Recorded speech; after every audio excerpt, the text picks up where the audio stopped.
So much for joining us on a beautiful Saturday, and the fact you're here, even though Carolina's playing basketball, I'm biased. Duke doesn't play till 5. Is a testament to the programming that we offer here, or we offer through the Burwell School. So my name's Matt Hughes. I'm the chair of the Hillsborough Historic Commission, aka the Burwell School Board. And I just wanted to welcome y'all here for this talk with Dr. Andrews. It is one of 2 events that we are doing, one this month with Dr. Andrews, and remind me again what our Dr. Smith McKoy on at Mount Bright. So thank you. But we will have a second event as well, talking about Elizabeth Keckly and whatnot. But these are 2 complementary events that we definitely want y'all to participate in. If you are a member of the commission, can you just raise your hand and have folks recognize you? So these folks, we have a pretty large commission. It's about 20 plus members, and we steward the resources of the Burwell School as a cultural site, and definitely help it keep going. And I do have some of our officers here as well. We have Kathleen Turner, who's the vice chair, Sharon Ringwalt, who's our treasurer, and they are part of a rock star team, as all of our commissioners are. So I will turn it over to Kaylee, who is a former student of Dr. Andrews, to give an introduction, but go to our website, find out more about the various events that we're having, consider contributing if you are so inclined, and help us keep a very rare historic site in North Carolina's history going and well preserved. So thank you. Thank you. Good afternoon. I'm honored to introduce Dr. William Andrews. Dr. Andrews is a distinguished scholar, researcher, educator, and most importantly, a thoughtful, kind, and compassionate human being. Dr. Andrews' academic career began at Davidson College, where he graduated with a Bachelor of Arts in English.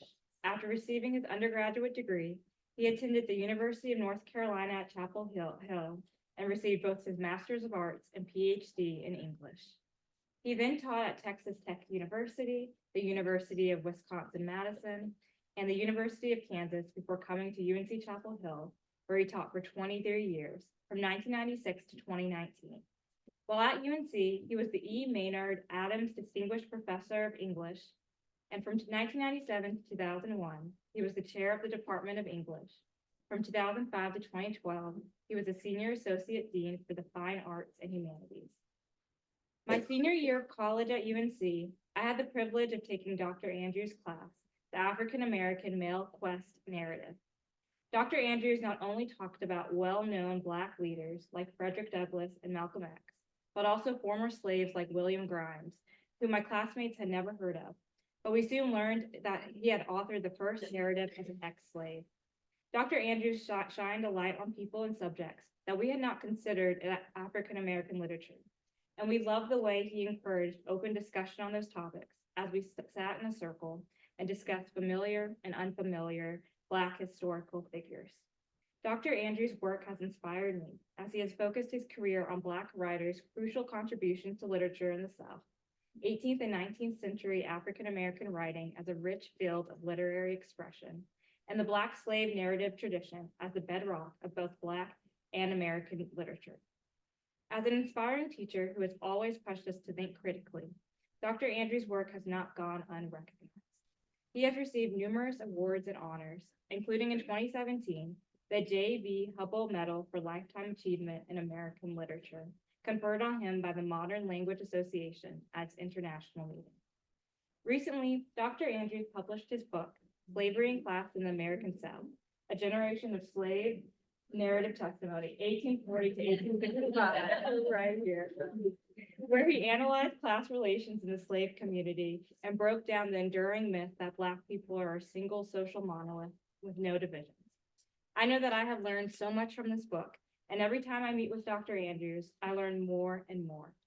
Today, I'm eager to learn from him once again, and so could we please give a round of applause to welcome Dr. Andrews.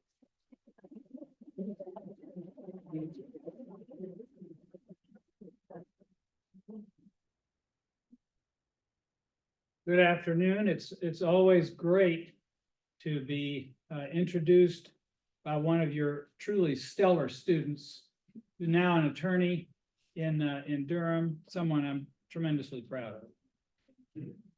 of. Today, I want to say it's a pleasure always to return to Hillsborough to speak under the auspices of, okay, I'm a Southerner, so I say Burwell School Historic Site. If you think I'm just kind of ignorant, I'm sorry, but that's the only way I know how to pronounce it. I want to thank the research committee of the Burwell School for the opportunity to give this talk today. I'm sure there are many people here who are familiar with Elizabeth Keckly, one of the three persons whose lives and life stories I'll be discussing, but I may be the first to discuss Keckly in connection with two of her contemporaries, as you can see from my title, Henry O. Flipper and James Still. These are three pioneering African-American professionals. They were pioneering during the era known as Reconstruction, a very complex time in American history that I will not be able to talk about in detail, or else I won't be able to talk about the three people I really want to talk about. But it's important to recognize from the outset that these three persons' unprecedented successes could never have taken place before the reforms launched first by Abraham Lincoln in the last year of his life, and then after his assassination by the so-called radical Republicans in the United States Congress in the late 1860s and early 1870s. In the fall of 1878, Henry Ossian Flipper, the first African-American graduate of the U.S. Military Academy, published his autobiography, The Colored Cadet at West Point.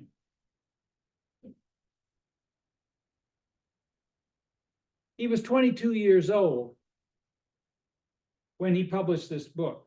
He focused it on how he had successfully negotiated 4 years at the academy, despite the social ostracism he had suffered at the hands of his white classmates. Beginning in 1873, Henry Ossian Flipper had become the focal point of the most highly publicized experiment up to that time in the token integration of a national institution in the United States. Born enslaved in Georgia in 1856, the young cadet who entered West Point in 1873 did not expect that he would pursue his college career under a media microscope. But newspapers all over the United States chronicled his annual progress, while pundits debated the social and racial implications of his presence year after year after year for 4 years at West Point. No wonder that upon graduation, Second Lieutenant Flipper converted his experience into the story of his unique life, one that a New York publisher was only too glad to share with the curious world. Here's the title page to Flipper's autobiography. You can see, makes clear you have his professional title there, Lieutenant Henry Ossian Flipper, USA, first graduate of color, and so forth. Along with James Still and Elizabeth Keckly, Henry O. Flipper was one of the most prominent African Americans to write a memoir during the Reconstruction era in the United States, a period I call that I consider runs from 1866, early 1866, to the fall of 1880. The memoirs of these three highly individualistic superachievers were signal contributions to an African-American version of the American success story. Despite unfavorable beginnings, Flipper and Keckly had both been born into slavery. The title pages of Flipper's and Keckly's autobiographies proudly announce the professional heights to which they had risen. First graduate of color from the U.S. Military Academy there, and modiste and friend to Mrs. Abraham Lincoln, announced on the title page of Keckly's autobiography. Here's Elizabeth Hobbs Keckly. A number of you have probably seen this. This is the frontispiece to her autobiography, Behind the Scenes. And this is the title page, Behind the Scenes, by Elizabeth Keckly, formerly a slave, but now recently modiste and friend to Mrs. Abraham Lincoln. The third member of this impressive group, James Still, also identified himself as a person of professional distinction on the title page of his autobiography, Early Recollections and Life of Dr. James Still. There's his author portrait in his book as well as his signature. And here's the title page, Early Recollections of the Life of Dr. James Still. It's important to know two distinctive features of these three autobiographies that I've shown you, just the frontispiece and the title pages. The large majority of Reconstruction era African-American autobiographies were self-financed and self-published. Often they were peddled by their authors themselves in the localities where these men and women lived or worked. However, the autobiographies of Flipper, Still, and Keckly were printed by commercial publishers, trade publishers, and they were far more widely distributed than the large majority of Black autobiographies in the 1860s and 1870s.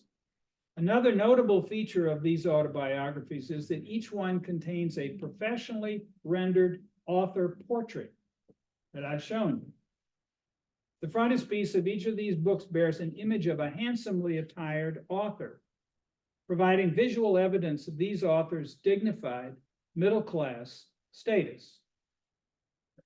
James Still was born free in rural New Jersey in 1812, but his early years brought him many disadvantages. His demanding father, Levin, put James to work at age 8, chopping wood and making charcoal to help support the family.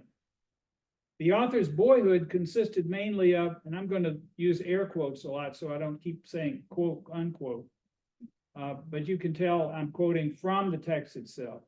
The author's boyhood consisted mainly of hard times, frequently short of food and clothing. In other words, not unlike the childhoods recorded in many slave narratives. When James reached the age of 18, Levin hired his son for 3 years to a white man who put James to work as a farmhand, but let him attend school for 1 month during each of the 3 winters of his indenture. That's the extent of James Still's formal education. With $9.50 in his pocket, what he called his freedom money, 21-year-old James Still headed for Philadelphia in 1833, apprehensive that I might be taken for a runaway slave. He was impelled by what he called visions, born of the most improbable of ambitions. The impoverished, barely literate, unskilled Black youth from the hinterlands harbored a desire to be a doctor. Early Recollections chronicles the upward climb of this unlikely hero to the point where he could confidently proclaim himself on the title of his autobiography, Dr. James Still. Despite compound impediments, poverty, a lack of formal schooling, and all the prejudices against my race, Still nursed his dream until he could declare of his medical practice, my success, perhaps, was equal to the best, that is, the best white doctors in his region of New Jersey. The Colored Cadet at West Point introduced its readers to the life of another remarkable high achiever, a newly minted Army officer who had begun his life as a slave. Henry O. Flipper reserved little of his autobiography for the 9 years he spent in slavery before his enslaved father and mother, having settled in Atlanta, launched their lives as free people in the spring of 1865. Flipper was liberated by the triumph of the Union cause at the end of the Civil War.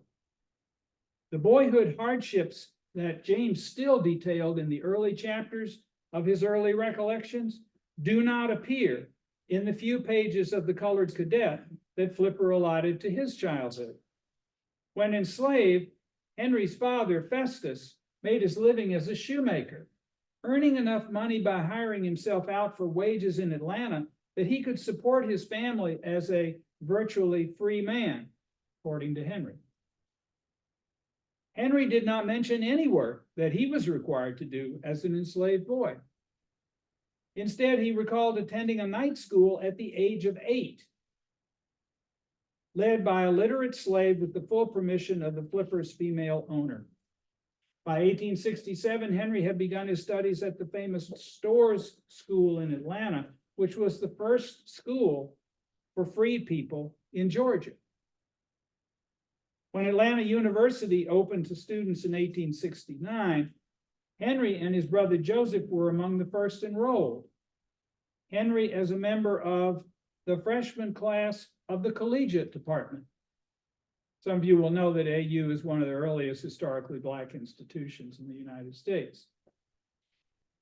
At age 17, Henry received an appointment to the U.S. Military Academy, the fulfillment of a boyhood ambition that had been nurtured by a most unusual secondary education for an African-American youth, especially in the South. One that marked Flipper as college-bound in some of the most progressive and respected schools for boys of his heritage in the Reconstruction South. So it was class rather than color caste that seems to have been the overriding factor that gave slave-born Flipper advantages that freeborn still lacked in his youth. At age 21, still left home with only 3 scattered months of a rudimentary education and the vague hope of finding some kind of work in Philadelphia. The best James Steele could find was a manual labor job in a glue factory. Fortunately, he said, although the only colored person in the factory still found his 20 white co-workers social and cordial. By contrast, when Henry Flipper left home for the first time bound for college in New York, the reaction of his white fellow students at the academy to his arrival was the diametric opposite of what Steele experienced in his factory. According to the colored cadet, the first shadow of racism to cross Henry's path appeared in the North, when he signed himself in as a new plebe in the academy's adjutant office. The white cadets welcomed him with jeers that were most insulting, he wrote. This was his initiation into 4 years of ostracism and isolation by the entirety of the white cadet corps at the academy. Contesting the color line at West Point required that Flipper armor himself with a stoical philosophy of proud, emotional invulnerability. He wrote, I can't help feeling myself better in one sense than at least half of my self-styled superiors. If nothing else, he had weathered 4 years of ostracism. By this, he felt he had proven himself self-disciplined and self-sufficient. The white cadets had demonstrated only their fearful lack of backbone as they conformed in lockstep to the prejudices of those cadets whom Flipper disparaged as low class and, quote, much inferior to the average Negro, unquote. What sustained Flipper was, first of all, the mental and moral training he received from the faculty of Atlanta University, to whom he dedicated his autobiography. He also consoled himself with the knowledge that the prize he sought, which was not social acceptance by white cadets, but an officer's commission in the United States Army. That prize became year by year a constantly growing prospect of ultimate triumph. The fact that none of the 4 Black men admitted to the academy before Flipper had graduated had led some observers in the press to the wrong conclusions, Flipper argued.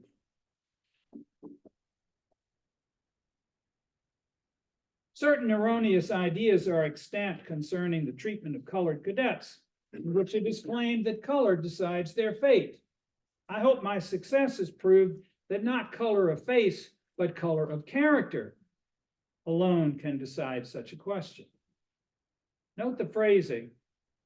My success has proved that not color of face, but color of character alone can decide such a question. Maybe sound a little familiar? Almost a century later, another Black man from Atlanta would make much the same point in a speech he gave in 1963 in Washington, D.C.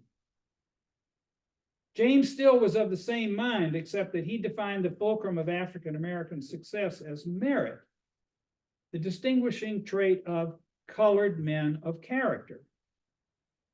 Still's early recollections locates the key to his rise to affluence and professional success in his long belief that, quote, merit was superior to birth or even to the color of a man's skin, unquote.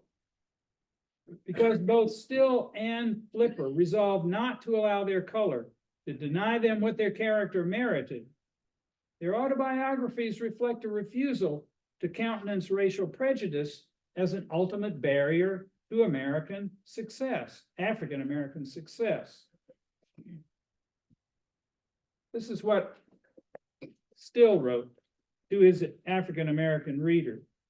When you conduct yourselves on true moral principles, not gaudy in manners nor boisterous in talk, your ways calm and decisive, your words so sacred that 'tis never violated, your promises fulfilled, your debts paid, modest in all things and meddlesome in none, you shall find the monster prejudice only a thing to be talked about. Merit alone will promote you to respect. That was James Still's very clear statement about this matter. Henry O. Flipper would have agreed completely with James Still. In The Colored Cadet, Flipper claimed that by persevering until graduation, he had lived down the prejudice that had beset him at West Point. That glorious day of graduation marked a new epoch in my military life. Then my fellow cadets and myself forgot the past. They atoned for past conduct and welcomed me as one of them, as well as one among them, he wrote. From the hindsight of a successful undergraduate, he enthused patriotically the glory of free America, her recognition of equality of all men is not so apparent anywhere as at West Point. And were prejudice entirely obliterated, then would America in truth be that utopia of which so many have dreamed. It, that is prejudice, is rapidly giving way to better reason, and the day is not far distant when West Point will stand forth as the proud exponent of absolute social equality, by which he meant socially equal race relations among the cadets at West Point.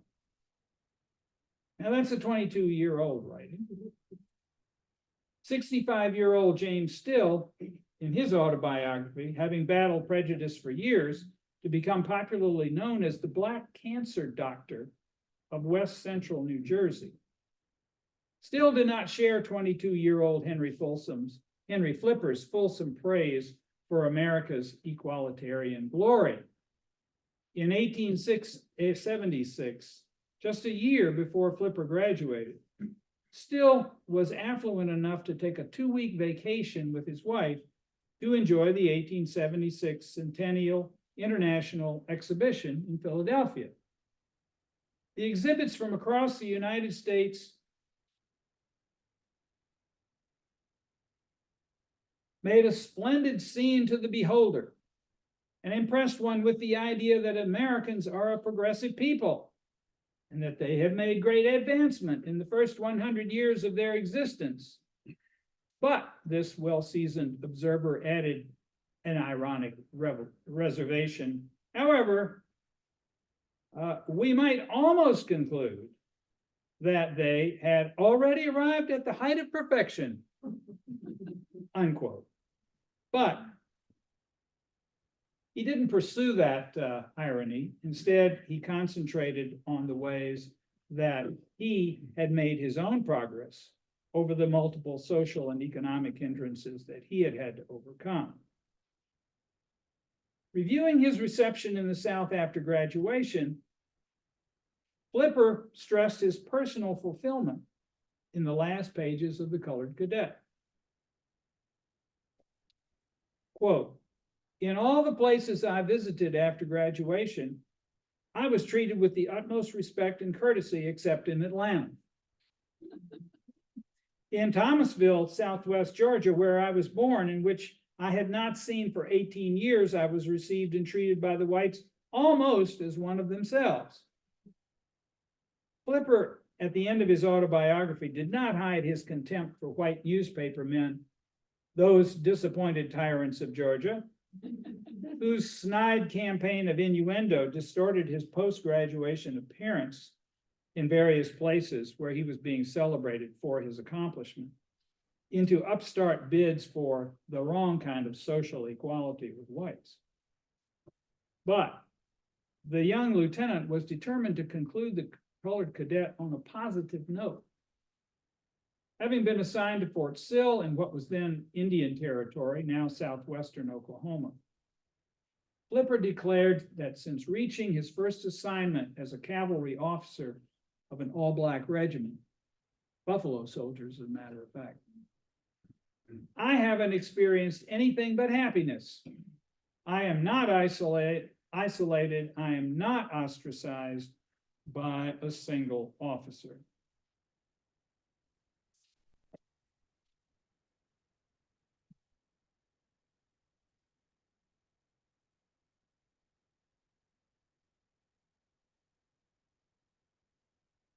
The military career for which Henry Flipper sacrificed so much lasted less than 4 years. On September 15th, 1881, Second Lieutenant Flipper found himself before a court-martial at Fort Sill, charged with embezzlement and conduct unbecoming an officer and a gentleman. The court acquitted Flipper of embezzlement, but judged him guilty of the second charge based on evidence of the defendant's efforts as the fort's commissary officer to deceive his commanding officer about errors he had made in financial transactions and bookkeeping. After dismissal from the Army in June 1882, Flipper pivoted successfully to civilian life, working for several multinational U.S. corporations engaged in mining in Mexico, the Arizona Territory, and in the 1920s in Venezuela. He also served for a few years in the U.S. Justice Department as a special agent with the Court of Private Land Claims. He was especially adept at cartography and fluent in Spanish. In 1940, Henry Flipper died alone in the bedroom provided him by his brother, Reverend Joseph S. Flipper, a prominent AME bishop in Atlanta. The Depression had wiped out the former officer's savings. Only in 1976 did the Department of the Army grant Henry O. Flipper an honorable discharge, backdated to June 30th, 1882. The U.S. Military Academy now awards a scholarship in his honor. A bust honoring Henry Ossian Flipper is part of the collection at the National Portrait Gallery in Washington, D.C. Turning to James Still, in his Rags to Riches autobiography, Still exalted Benjamin Franklin's classic virtues and the traditional American way to wealth. Work hard, save money, acquire property, live soberly, marry wisely, aim always to improve oneself and one's community. But for Still, self-fulfillment meant more than attaining an affluence that afforded him a fine house, a handsome office. The office is to the left of the house. You can see the word office over it. And these recreational vacations that he could afford. Still's abiding ambition and the most persistent theme in his autobiography was to be respected as a singularly gifted healer. Despite having been deprived of a formal medical education, Still recounted in his story how he had taught himself homeopathic cures for maladies of all kinds, including cancer. To reach his goals, Still, like Flipper, had to fortify himself with a thick-skinned self-possession that buttressed his determination to establish himself as an independent professional man of parts. Quoting him, with no one to lend a helping hand when his ambitions were ridiculed, the self-reliant Still encountered resistance similar to what Flipper endured at West Point. Derision, taunts from white college-bred physicians. Still endured these all with the same stiff upper lip silence and quiet persistence that Flipper practiced. Many cast reproaches with their haughty frowns and said, knowledge is not for such as you. Oh, no, our schools are closed against you. Our advantages are not for you to share. Still's greatest triumphs arose as he recalled the many patients, white patients, who had besieged him for succor, especially after deriving no satisfaction from the vainglorious white members of the medical faculty. At age 65, publishing an autobiography gave the popular credential Doctor of the Pines the podium he had long desired. Finally, he could openly decry those white men from the temples of education who can chat like magpies, but whose skill is in the tongue and not the head. They teach their adherents that it is better to die soon by their treatment than live long by that of one who's not been to college.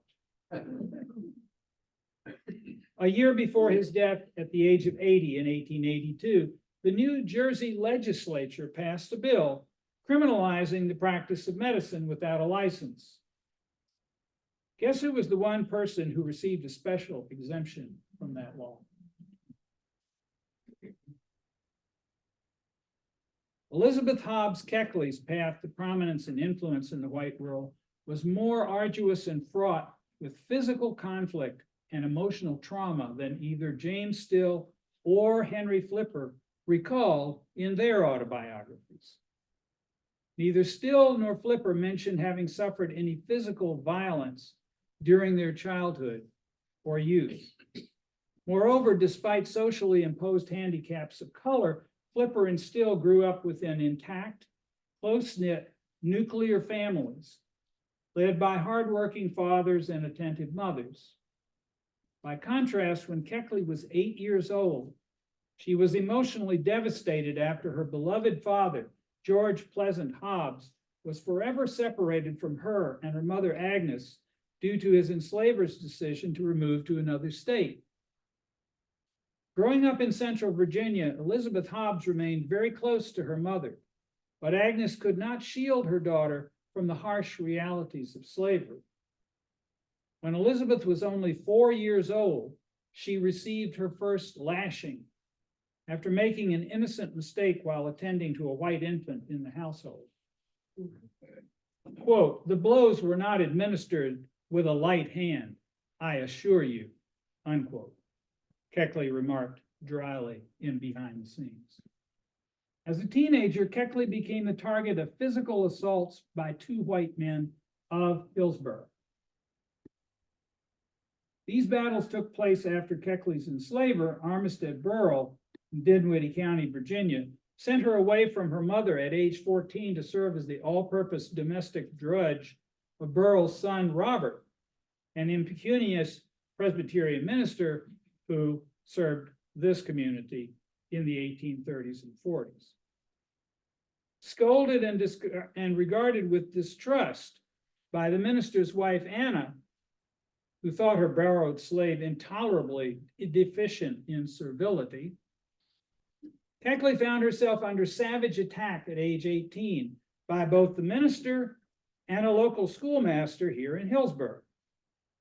On the grounds of the Burwell School on Churton Street, they took turns trying to subdue by force what the Burwells regarded as a galling trait in a slave girl, what Keckly called my stubborn pride.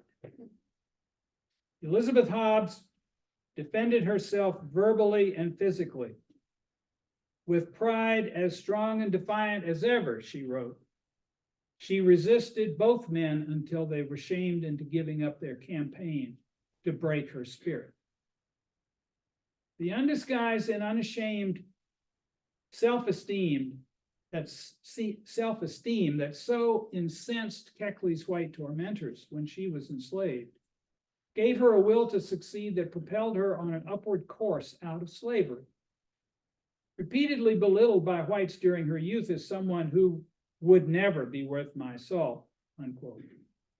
Keckly, as a young enslaved woman, channeled her fighting spirit into money-making enterprise to prove her economic and social worthiness.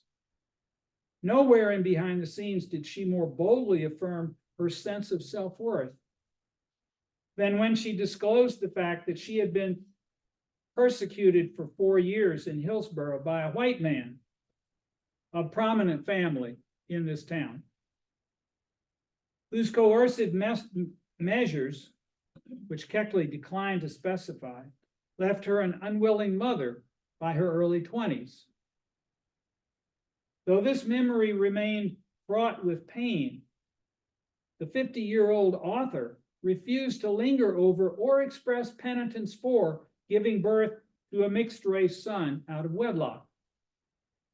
The blame, as she put it, for her son's birth, Keckly assigned to, quoting, the edicts of that society which deemed it no crime to undermine the virtue of girls in my then position.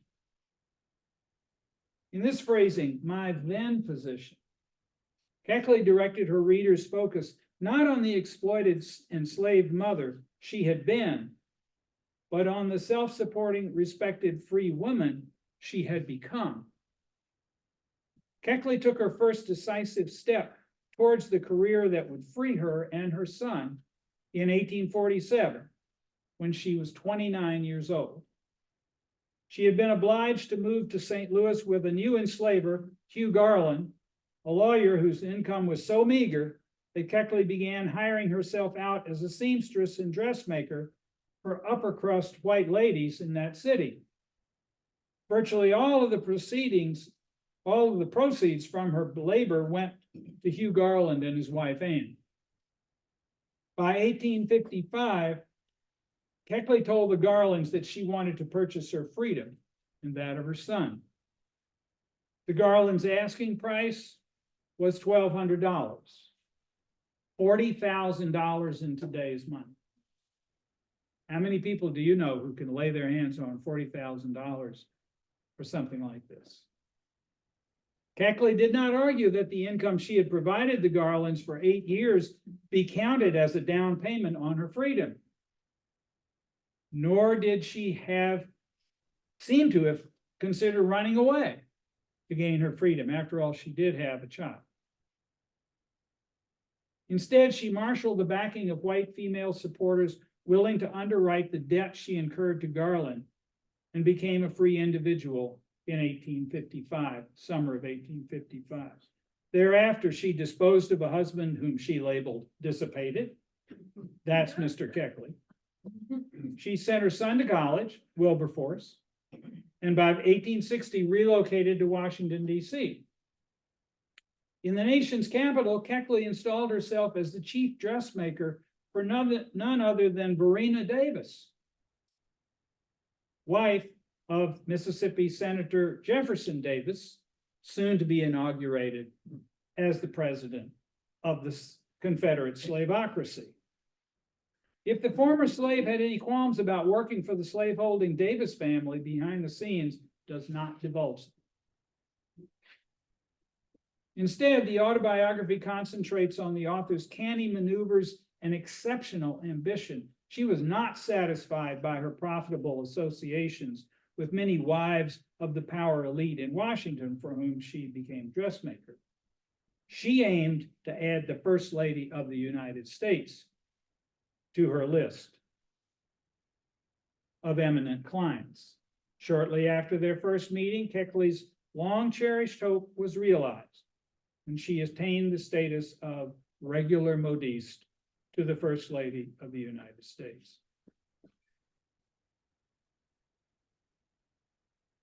The center and left panels in this slide show a silk evening dress and lace Bertha collar that Keckly created for Mrs. Lincoln, and you can see she wore, in April 1862.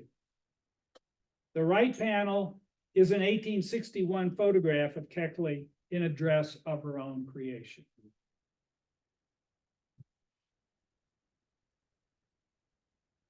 As behind the scenes attests, from 1861 to 1865, Elizabeth Hobbs Keckly had an access to the White House and its occupants unprecedented among African Americans in American history. The largest portion of behind the scenes, and almost certainly the reason it was commercially published, concerns what the author saw and heard in the White House. By 1868, when Behind the Scenes came out, the cult of the martyred president was in full flower. Keckly's idealized image of Lincoln, the indulgent father, the patient husband, the noble Christ-like leader, was hardly unorthodox. Her characterization of the First Lady, on the other hand, infers that among the many burdens the fallen president had been obliged to bear was marriage to a jealous, opinionated, mercurial, and petulant wife. At the center of Behind the Scenes lies a curious and fascinating tension that pits Keckly's awestruck adoration of her male hero, the president, Abraham Lincoln, against her judicious but unstinting dissection of his female consort. Behind the Scenes' complex and conflicted portrayal of Mrs. Lincoln, of whom Keckly remarked, quote, "I never in my life saw a more peculiarly constituted woman," unquote. Try to unpack what that really means. Her portrayal of Mrs. Lincoln has spurred much critical speculation over Keckly's intentions in this book. Plenty of evidence in Behind the Scenes shows that Keckly felt both self-sacrificial loyalty to Mrs. Lincoln and barely concealed resentment. Regardless of what might be said of this, the central relationship depicted in Behind the Scenes, that is the relationship between these two women. One thing is clear, Mary Todd Lincoln's faults are consistently dramatized in the memoir in such a way as to reflect almost always indirectly on Elizabeth Hobbs Keckly's strengths. The forbearance, moderation, discretion, and self-control reflected in Keckly's actions and words during her years in the White House may be read as a brief not only for the pragmatic, career-oriented Keckly herself, but for those African Americans who embraced her forward-looking outlook and aimed also to be constructive partners with fair-minded whites in creating a reconstructed America. Publication of her unprecedented memoir in 1868 was probably the high-water mark of Keckly's public life. Yet the final scene of Behind the Scenes pictures Keckly at the end of 1867, privately toiling in poverty. Those are her words. If poverty did not weigh me down as it does, I would not now be toiling by day with my needle and writing by night in a plain little room on the 4th floor of number 14 Carroll Place in New York City. Putting the best face on her financial reversals, Keckly added, "Though poor in worldly goods, I am rich in friendships, and friends are a recompense for all the woes of the darkest pages of life. Characteristically, Keckly, like Still, like Flipper, refused to complain or blame others for any of her problems. But reading the final chapter of her book strongly suggests to me that Keckly's imprudent loyalty to Mary Todd Lincoln induced her to desert her Washington business to oversee Lincoln's vain attempt in 1867 to recoup her debts, and they were big. When Mary Todd Lincoln got depressed, she went shopping. And she got pressed a lot. And of course, she had reason in many cases. She decided she would try to recoup her debts by selling her White House finery anonymously in New York City. This was in 1867. It was a misbegotten scheme. It imploded into scandal, left the former First Lady unable to compensate Keckly for months away from her business. Needing a source of revenue, Keckly's decision to create a memoir is hardly surprising. She had a singular story to tell, a timely social purpose in telling it, and an experienced trade publisher in New York who wanted to promote it. Propitious advance notice in New York and Chicago periodicals characterized the author of Behind the Scenes this way. Quote, a colored woman of more than ordinary intelligence, whose memoir is powerfully and truthfully written and cannot fail to create a wide world interest, not only in the book, but in its gifted and conscientious author, unquote. However, too many reviews in the spring and summer of 1868 were suspicious, indignant, and or scurrilous. Behind the Scenes met opposition from many northern newspapers, mainly over the prospect of having, quote, to tolerate the backstairs gossip of Negro servant girls. Of course, Keckly was not anybody's servant girl, but they didn't care about that. Especially ones as treacherous as the Keckly woman. Keckly soon learned that Mary Todd Lincoln had disavowed her and her book. By the end of 1868, Behind the Scenes had faded from public notice, its authorship questioned by several reviewers who thought it had been written by an unnamed literary hack and only attributed to Keckly. After returning to Washington to salvage what she could of her career, Elizabeth Keckly kept out of the public eye, except when newspapers dispatched reporters to interview her about her memories of the Lincolns, which continued on for several decades. In the late 1890s, Keckly suffered a stroke that ended her business career. She spent the last 10 years of her life in genteel poverty at the National Home for Destitute Colored Women and Children in Washington, D.C. This institution had been founded partly with funds received by a charitable organization in Washington, of which Elizabeth Keckly had once been the president. Behind the Scenes was the first post-emancipation autobiography to introduce white Americans to the emerging, progressive, and politically savvy leadership elite of post-Civil War Black America, exemplified by Keckly herself. By graduating from the U.S. Military Academy and publishing his account of that triumph, Henry O. Flipper entered that same leadership class, chronicling how these two authors successfully gained admission to the inner sanctums of revered national institutions, the U.S. Military Academy, the White House. The Colored Cadet and Behind the Scenes emphasized self-reliance, self-respect, and a single-minded determination to succeed as the keys to advancement for African Americans during the Reconstruction era. James Still's early recollections in life prescribes to its Black readers the same individualistic ethic exemplified in Flipper's and Keckly's life stories. Because the ambitions of Keckly, Still, and Flipper led each to seek professional recognition and respect from whites. Remember, the white gatekeepers have a great deal to do with all of these stories. All three risked being branded as racial interlopers by those whites who guarded the American color line.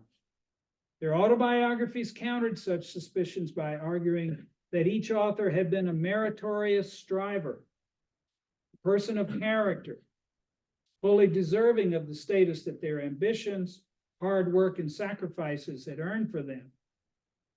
Among those sacrifices, I would argue, was an almost limitless capacity for repression of personal pain and anger over unjust treatment. What their successes and sacrifices cost them, psychologically and socially, would make for a fascinating discussion, perhaps one we might have now that my talk is ended. Thank you very much.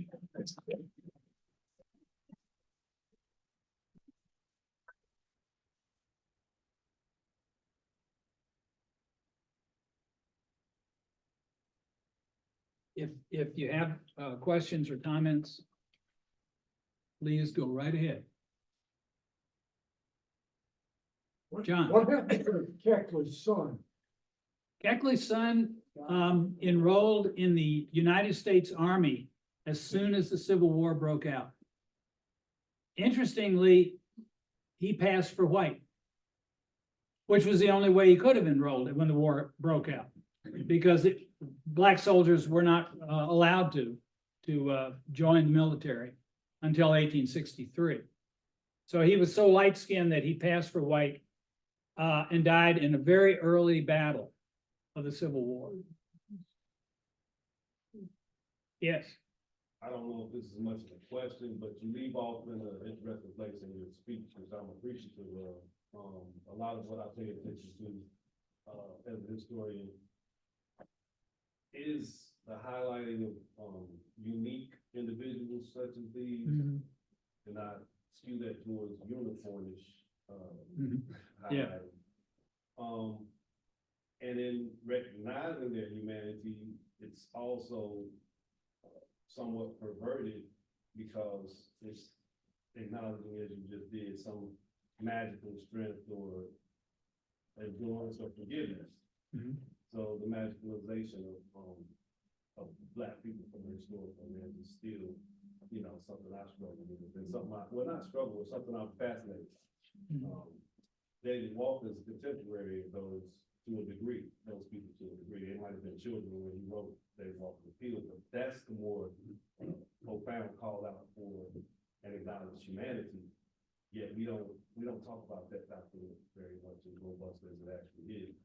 Not much of a question, but I'm interested in how you reconcile those things, given I think you paid them attention. Well, thank you. This is part of a book that I'm writing on all the autobiographies that Black people wrote during Reconstruction. I don't believe in singling out a few people and saying, so here's the story. So there's 30 of them. I'm talking about 1-3, 1/10. But every part of my book discusses all those other people. My book is called This Experimental Life of Mine, which is a quote right out of Henry Ossian Flipper's autobiography. His life really was an experiment. I mean, especially when he went to West Point. And it's just as important. In fact, I have a longer section on the Black folks who became ministers in the AME Church, AME Zion Church, or early Pentecostals. And they outnumber this group 2-1. And they're much more representative of the efforts on the part of leaders who come from within a community and who receive their props, receive their credentials by the community. They're not trying to appeal to white people as the gatekeepers who can admit them into something. They see the institution they want to be a part of, and it's Black churches and Black schools. And they want to be involved in running those churches and running those schools, because that's the way communities are organized and sustained. So their stories are just as much a part of my book as these stories. But these stories are, obviously more appealing in many ways. Sometimes when people want to say, look at how much this person accomplished. And I want to say, there's always a price that has to be paid. And I'm not saying that's good or bad. You have to look at each individual case and decide for yourself. So yeah, in this case, it's interesting that the autobiographies of these three people say almost nothing about social change. They say almost nothing about social justice for people of color during the Reconstruction period. They're very focused on themselves and how I got over. to the extent that they got over.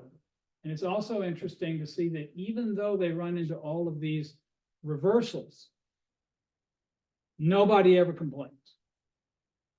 Nobody ever says, I've had it with what I've had to put up with. They just keep on keeping on.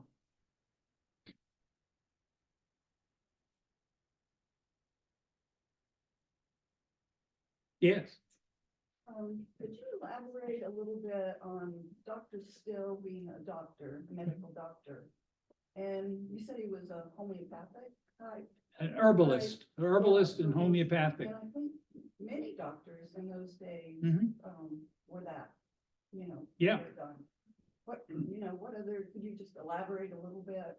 What else would they do for treatment? Well, of course, by the early 1880s, there are medical colleges and people are going to medical college and getting trained. And like every profession, my own included, you know, those who have the credentials want to make sure that they're the ones who are getting the business and getting the recognition, and being accorded the kind of status that professions aim to achieve. So one way that a profession attains that status is to create boundaries that say who's in and who's out. And one of the best ways you do that is you talk about who's got the education and who doesn't. In the case of Still, he had neither education, I mean, never seen the inside of a medical college. He had, for a long time, no money. He had to build up his own financial resources. And of course, he wasn't known as Black Jim for nothing throughout central New Jersey. That was a term of derision, and some of the doctors used it to his face. And so this was their way of trying to say, you don't belong, and trying to create this sense of, we're the ones who understand, we're the ones who have the credentials. You don't want to go to that Negro over there. You want to come to us. But what he tells you about in his autobiography is people who go to these doctors, these white college trained physicians, he calls them, and get no help, get worse instead of better. And then they turn to Dr. Still, and he treats them.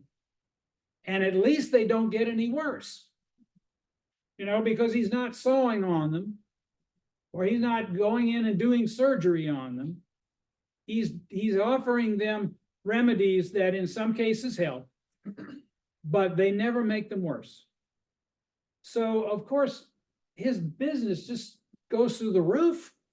He's got people all the time coming to him, husbands or wives begging that he'll come and see their spouse who's suffering. And the anecdotes that he tells, I have no doubt that they are true. And it's about a time in, of course, the development of medical practice when there's a whole lot of people who don't know the answers. But I think he presents himself as someone who doesn't claim to know everything, does not strut around like a peacock, as he says, because I have these degrees.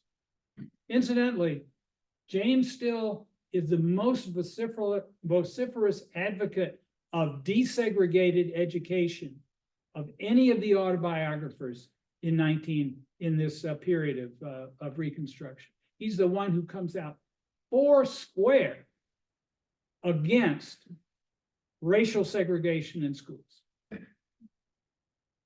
Absolutely clear as can be. This is not going to work. It's not to the advantage of the whites, because the kids get to learn how superior they are to the kids that don't go to their school. It's not an advantage to the Black kids or to any other kids, you know, American Indian kids or anyone else, because they get told directly or indirectly, you don't deserve the kind of school that those white kids get. Yes. Thank you, Dr. Andrews. I was, as always, fascinated. I'm saying you leave. Thank you. I'm on the research committee and Yeah. with the mission. So thanks for being here first, but, I guess following on what Bill was talking about the magical thinking. Mm-hmm. Thinking about Keckly, first a statement, if you looked at 5 years ago and you Googled for Elizabeth Keckly, just Google search, you might get 4 or 5 pages, maybe 2 or 3. Now, if you Google for Elizabeth Keckly, you'll get dozens and Yeah. dozens of pages of hits. I'd argue majority of them are bunk. Well, they're not very good. I mean, there are a lot of mixed messages out there about who she was, what she represented. From a feminist standpoint, there's a certain sexism was an issue, as well as racism. In the reaction to her, and back to her autobiography came so early on from Lincoln's assassination too. Yeah. But my question to you is, will we see in our lifetime another attempt at a full biography of her that's really scholarly? I appreciate your scholarship because I think you go at trying to find the facts of the matter as we know them. Many people don't really come to Keckly. She seems to be a fictional character. There have been several very popular books written about her. Some pretty good, some not, but all fictional history. And I really have a problem with that. But is there anyone working on a biography of Keckly, a more contemporary one than Elizabeth Keckly and Mrs. Lincoln, written by Ms. Fleshner many years ago now, which is dated a little bit, but nonetheless was the only real one that's footnoted, that's giving you factual information. I mean, you mentioned to me earlier this year that in your work, you had found several interesting facts about Mrs. Keckly that I did not know, and I think I've been a scholar of this, about her husband, Judge, as opposed to James Keckly. Yeah. About the authorship, who exactly Ghost wrote or how that came to be. Yeah. But those are new facts, and I'm wondering if you know of anyone who's worked on that biography out there, and why that hasn't been done. I mean, why do we prefer the magical thinking and the mystification as opposed to trying to nail down what we know about her life? Yeah. Well, writing a really good biography is really hard work, takes a long time, and you need some money to be able to do it right, because you got to go all these different places. In her case, Jen Fleischner's book, Mrs. Lincoln and Mrs. Keckly, is really good. Yes. And you can learn a whole lot about Elizabeth Keckly from reading Jen's work. So I have, and looking at her sources, she's not always right, but most of the time she is. And there's very few biographers who could claim to be right all the time, because people get, information that is incomplete. In her case, the wonders of the internet, as far as the journalism, the writing about Elizabeth Keckly in newspapers and periodicals, was it much harder for her to find all of this. Now, someone like me can simply start looking around on the internet and find stuff that it would have taken Jen months to find, or never be able to find at all. Just because you can't just go out and plug in a search item and go to the Boston Public Library and say, yeah, tell me everything you got about. No, it doesn't work that way. But on the internet, something like newspapers.com, I found interviews that Keckly gave when she was in her 80s, in which she said, and I quote, "I never intended to write behind the scenes, and in fact, I never wrote it." She said that according to an interview in the Washington Times newspaper in 1904. Now, that's kind of that'll grab you when you read it the first time. It certainly did me. But then in another place, she actually went into great detail in this interview as to this elaborate process by which Behind the Scenes was finally created and published. And it was fascinating. And I believe, for instance, that Elizabeth Keckly was very much involved in selecting the incidents that are given us in Behind the Scenes. So there's only 3 chapters of that book that are about her 37 years as a slave. 3 chapters. About 15% of the book is about 37 years. So she really selected very carefully what she wanted. Now, there's nobody else could have known those incidents except for her. So that part of the book, I think, is probably not only reflective of her actual experience, but also of what she thought about that experience. When you get into all the chapters about the Lincoln White House and the interactions, the conversations, the dialogues, especially between Abraham and Mary, that are transcribed, you know, he said this, she said that, but these are transcriptions. You think that, well, Madam Keckly, as Abraham Lincoln called her, did not have a tape recorder. And she's remembering these things and writing them down from 6-7 years after they happened. They can't possibly be accurate down to the word. So how much could she remember, and when did she start transcribing these things? And so all of that, we have to say, and we would say this, I think, about any autobiography that's got a lot of dialogue in it. Somebody's remembering dialogue from 15 years ago, then, you know, you have to think hard about how reliable that information is. Doesn't mean that the substance of it, but it does mean that the actual wording and so on could be a problem. So I hope that she gets another biography, but I think that probably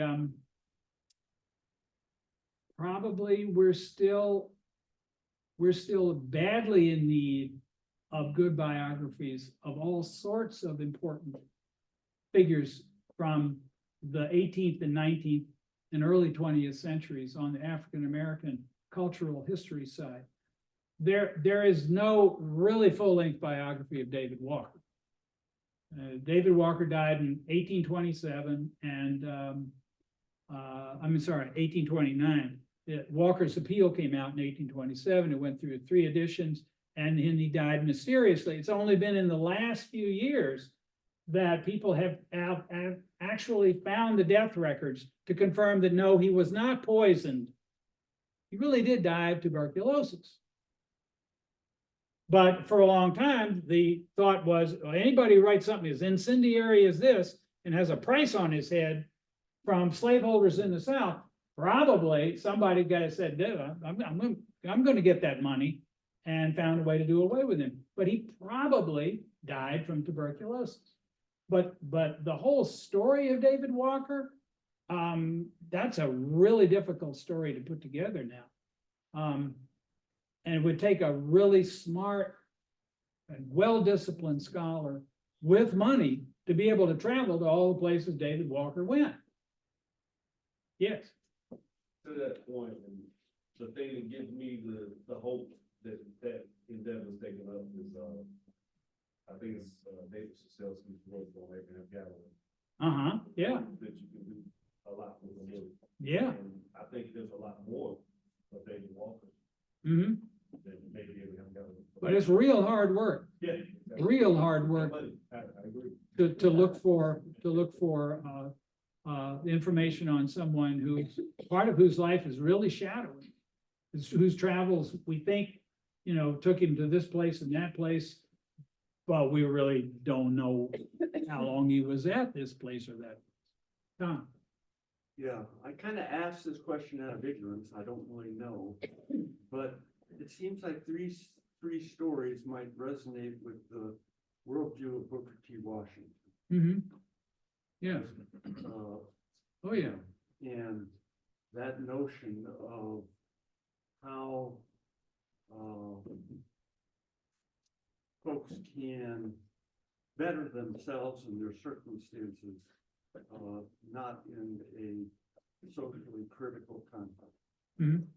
Elizabeth Keckly said when she described her the first time she was beaten, whipped. He said, I wasn't terribly distressed by what happened to me, not because she didn't have feelings. Because she said, I had been raised in a hardy school.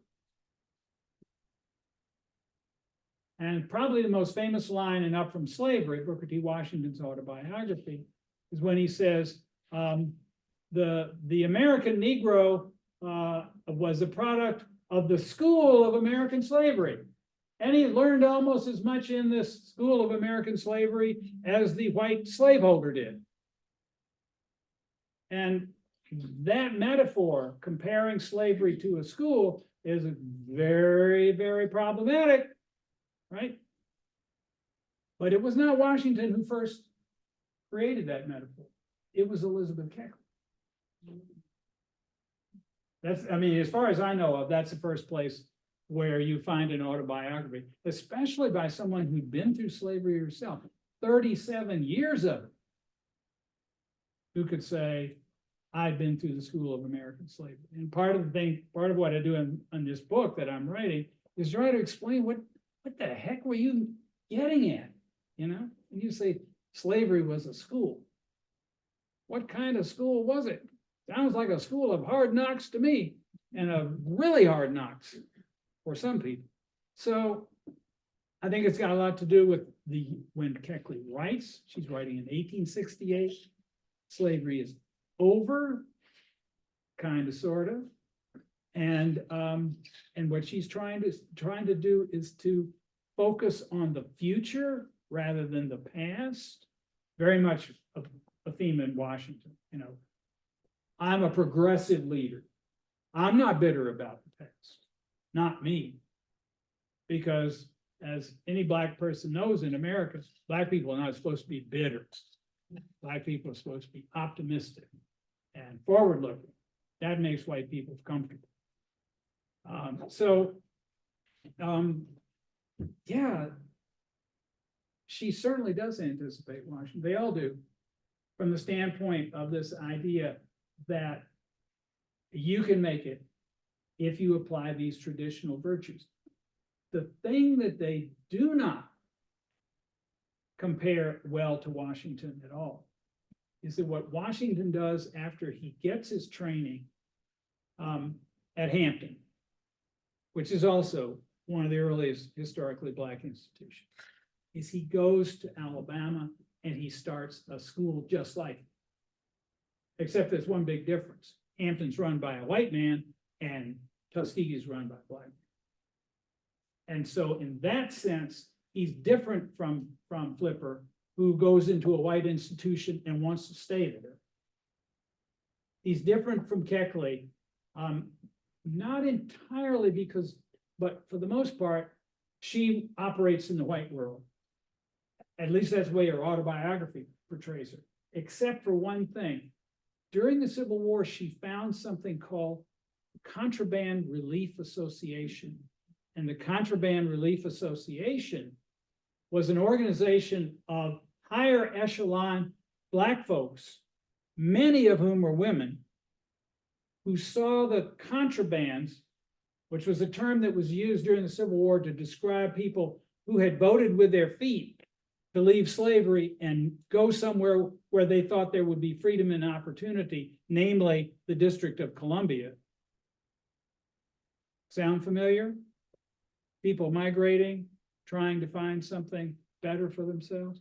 Yeah, they did that, and they started forming these impromptu freedom villages all around the outskirts of Washington. And many of these people are destitute, but they've run that far north because they're getting out of slavery. Du Bois called it the Great General Strike of 1862, 3, 4, 5. it's one way that the South is brought to its knees. The workforce is leaving. And so when Keckly forms this group, it is to try to bring relief, to bring resources to these people. Still seems to be all about taking care of his family, his practice, and then dispensing advice to other people about, this is what I did, go and do likewise. So Washington is much more community oriented when he founds Tuskegee and becomes very much identified and very much revered by a great many Black people in the late 19th century because he is so community oriented. I don't want to keep talking when people got to go somewhere, so please, I'll answer questions, but if you need to go, you need to go. I can understand that. Was Flipper ever vindicated for that embezzlement charge? Somehow, between parts of the story, it began to seem like something was unfair. He was never found guilty of embezzlement. He was found guilty of conduct unbecoming an officer and a gentleman, which is nice and vague, and you could use it, I guess, for almost anything. Flipper felt that it was because he was Black that he was court-martialed, and there needed to be an example set. There is a good book that's been written on the case that says that Flipper was guilty, not of embezzlement, but he did lie to his commanding officer. He did try to deal with a certain set of financial problems that he had by moving money around in certain ways and then denying doing anything like that. And then when it came out, he never stole anybody's money. When it came out that he had done that, then they used that as a pretext. Now, to find him guilty. At every stage after a court-martial, there's a review. And at every review above the initial court-martial, the review concluded that, okay, he's guilty, he's young, he's made a mistake. We can, discipline him in some way, but we're certainly not we're not recommending that he be dismissed from the United States Army. And then it would go up to the next review stage, and that would be reviewed. Same reply. Not recommending that he be removed from the Army, only recommending that he be disciplined. Gets all the way to the President of the United States. And the President says, so. Who was that president?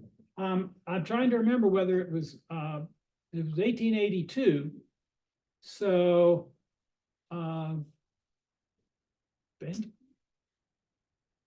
Chester Arthur? Yeah, it's a Jeopardy question. Sorry. Somebody get your phone out and look it up. But that was it. It had become by that point clearly a political matter. That he be kicked out. Yeah. Question. Over here. Just because the question I thought, do you find that it's easier to do research now that we have things like OpenAI, ChatGPT to just put in what you're looking for and you get more results, or it's still the granular going through resource by resource by resource, pulling out what you need? Well, I don't know anything about how to use ChatGPT to do research. I can imagine you could use AI for various purposes of other sorts, but I don't know how to use it for research. For me, if the research is you go to the sources and you try to find out who knows what the sources are. If you don't know what the sources are, somebody else might. And then certainly I use the internet, especially sources like newspapers.com and ancestry.com. I've used that to learn things that I didn't know. But no, I would certainly not take the information that I've been working with so hard on Reconstruction Era autobiography and give it to Chat GPT and see what it would do. You know, I think, I don't, I have too much self-respect to rely on anything like that. I've seen passages of people using Chat GPT to illustrate how it hallucinates. And since you can't tell where the hallucinations are unless you already know the answer, I would definitely not want to use it in anything like this. Yeah. Chester Arthur was the president. Was Chester Arthur. Okay, well, I don't know what Chester had in mind, but I suspect it was something political. Of the people that you're doing your book on, say they're about 30, Yeah. is Thomas Day someone who? No, there's no one who has discovered, to my knowledge, an autobiographical document written by Thomas Day. So he's not there. There are some people who are very obscure and very interesting. Because there's a lot of history in this area. Oh, yeah. Yeah, but no, I don't know of anything like that. Well, thank you very much. Thank you for coming. And please have some refreshments. We don't want to take them home. Well, thank you. Thank you. How much did you know about Keckly?